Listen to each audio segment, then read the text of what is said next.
ปาดโถคนโสดโมดเป็นตาหักปล่อยออกมาเป็นที่เรียบร้อยคือมาเป็นตาหักคือซื้อเพลงแท้อะอายน้อยสกุลพรลูกสาวของพอนกพงศกรทักทายสบายดี FC แฟนคลับก่อนแล้วกันมาพบมาพ่อกันคลิปนี้มีเรื่องราวดีๆอยากจะมานำเสนอให้กับบรรดา FC แฟนคลับของอาอายสกุลพรลูกสาวของพอนกพงศกรแห่งวงเสียงวีหกทักทายสบายดีกันคลิปนี้เป็นเรื่องราวที่ FC แฟนคลับหลายคนตั้งตารอคอยหลายคนตั้งตาที่จะพบจะพ่อกับสักการะใหม่จักหุบแบบใหม่ปกติน้องเป็นหมอลำก็จะได้เห็นแต่น้องห้องลำทำเพลงอยู่บนเวทีเกินหมอลำนั่นขึ้นหมอลำนี่เนาะแล้วก็จะเห็นน้องห้องเพลงนั่นห้องเพลงนี่แต่บ่คิดบ่ฝันว่าน้องอาอายจะมาในลุคนี้ท่านผู้ชมโอ้โห มาในลุคโมดเป็นตาฮักค่อยก็ว่าแล้วเพลงแรกที่โคเวอร์ปล่อยไป 2-3 มื้อหลังตอนนี้ยอดวิวก็ยังเลื่อนไหลดีอยู่อาจจะบ่เลื่อนไหลแบบก้าวกระโดดขั้นคือของผู้อื่นเขา1 วัน1 ล้าน1 วัน1 แสนบ่ถึงขนาดนั้นเนาะแต่ตัวโตคอเวอร์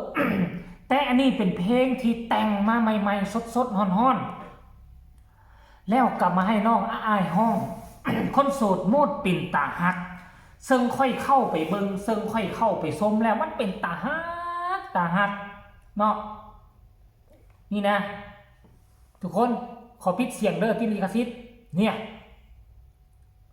แต่ว่ารายละเอียดค่อยจะเอาคลิปให้ลงแถวนี้ก็แล้วกันให้ทุกคนไปเบิงมีแดนเซอร์2 คนอยู่ทางด้านหลังอาอายอยู่ทางด้านหน้าแล้วก็มี MV พร้อมทุกคน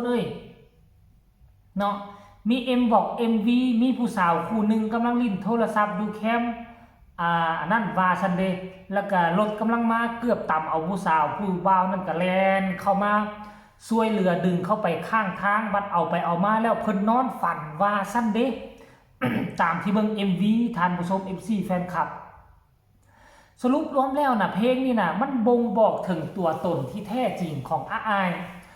บ่แน่ในอนาคตเนาะทุกมือนี่น้องเป็นหมอลำน้องขึ้นเวทีหมอลำแต่บ่แน่ว่าอนาคตคันท่ากรณีแววออกมาลักษณะแบบนี้ค่อยคิดว่าในอนาคตอาจจะเป็นนักห้องเดียวอาจจะเป็นนักห้องรูปทุ่งเดียวนักห้องเพลงฮักลักษณะแบบนี้เป็นต้น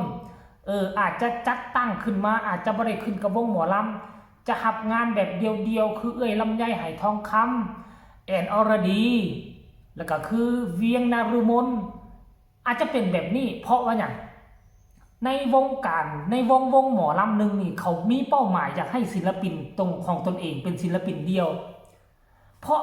การที่ตัวเองมีวงหมอลำแล้วไปหับงานหนึ่ง3-4 แสนแล้วการที่ตนเองมีศิลปินเดียวที่สังกัดอยู่ในวงตนเองมันคือมูลค่ามหาศาลเป็นการเพิ่มมูลค่าให้กับองค์กรให้กับวงวงหมอลำใหญ่กับไปหับพอวงหมอลำใหญ่คันน้องอาอายสามารถเฮ็ดได้คือ 3-4 คนที่ค่อยบอกมาอาอายกับไปหับงานนอกต่างหากเม็ดเงินจะหลั่งไหลเข้ามาในวงเสียงวีหกแล้วค่าตัวอาอายก็จะสูงขึ้นตึมแล้ววันนี้ขั้นเจ้าการเจ้างานเอาวงเสียงวีหกไปอยากได้ศิลปินอาอายตึมจากปกติ3 แสนก็จะเป็น3 แสน30,000 3 แสน 50,000ลักษณะแบบนี้แล้วก็เอาอาอายมาขึ้นกับวงใหญ่มันเป็นการเพิ่มมูลค่า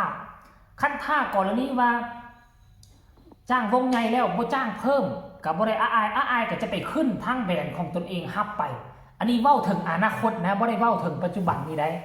คือบ่มีวงหมอลำวงใดที่บ่อยากเฮ็ดแบบนี้คืออยากเฮ็ดแบบนี้หมดแม้กระทั่งวงสาวน้อยเพชรบ้านแพงก็หมายมั่นปั้นมืออยากให้ลูกสาวอุ้งอิงเพชรบ้านแพงนี่ไปเป็นศิลปินเดียวคือกันเขาคาดการไว้ว่าอีกตอนมาเข้าวงการใหม่ๆว่าอีกประมาณ3 ปีหรือว่าถึง5 ปีก็จะเฮ็ดแบรนด์ของอุ้งอิงเพชรบ้านแพงแบรนด์ซักกุณาพรแบรนด์ ไปรับงานเป็นศิลปินเดียวเห็นบ่ล่ะค่อยก็คิดว่าทั้งเสียงวิหกนกพงศกรกับบอสนุเพิ่นก็คงจะคิดแบบนี้คันผู้ใดเฮ็ดได้คือผู้นั้นบ่ผู้บริหารผู้นั้นคือเก่งสุดและก็เป็นการเพิ่มมูลค่าต่อไปรายรับก็จะเข้ามาหลายช่องทางอีกตื่มเนาะค่อยมาเห็นแววที่ว่าเพลงคนโสดโมดเป็นตาฮักค่อยก็รู้สึกว่าอนาคต แต่บ่แม่นอันใกล้ๆนี่นะอาจจะ4ปี5ปี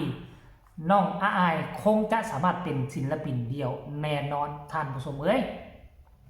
หลังจากทีเซอร์เพลงนี้ปล่อยออกมา11-12กว่าชั่วโมงเนาะเนี่ย12-13ชั่วโมงยอดวิวก็กำลังลื่นไหลดีก็กำลังมุ่งหน้าขึ้นสู่ 4,000 วิวคอมเมนต์ก็หลาย FC แฟนคลับหลั่งไหลกันเข้ามาประกอบคำคิดคำเห็นเนาะคอมเมนต์นี่เพิ่นบอกว่าน่าฮักหลายว่าซันเดย์มาแล้วรอปันอยู่ว่าซั่นจังหวะดีว่าซันเดย์เพลงสนุกคอมเมนต์นี่บอกว่าคอมเมนต์บ่ต้องใส่สติกเกอร์กันนะคะพิมพ์ปกติได้เลยมาให้กำลังใจอีล่าและทีมงานกันหลายๆเด้อว่าซันเดย์